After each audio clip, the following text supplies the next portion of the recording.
İmran Recep, dinlen dinçalım. Koç. İn naybaşı, in kımmatlı, in kadırdan maaşlan biri. He!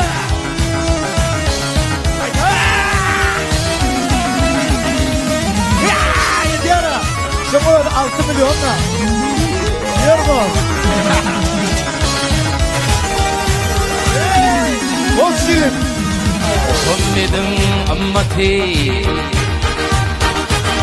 bir zay kılıp sünneti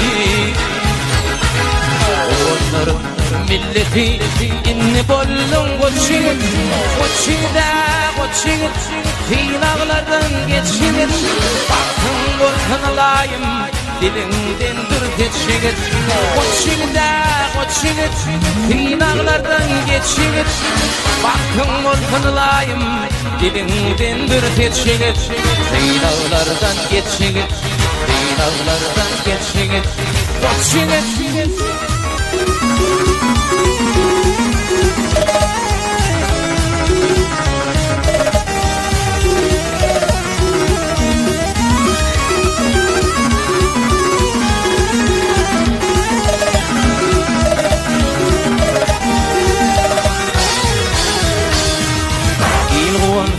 boyuna gül yarasın koyuna ak bakıp ak uyumu dünya kucuk açınır koçuyda koçunur finağlardan geçinir baktın mı tanılayım dilinden dur geçinir koçuyda koçunur finağlardan geçinir baktın mı tanılayım dilinden dur geçinir finağlardan geçinir finağlardan geçinir koçunur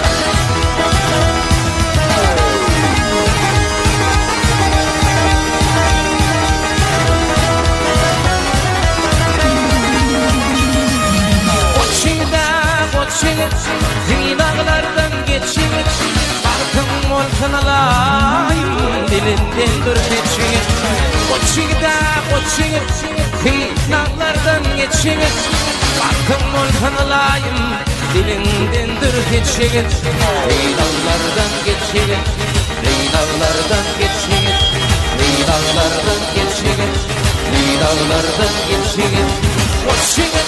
Çok sağ ol Emre Hocam, çok sağ ol. Minnettar.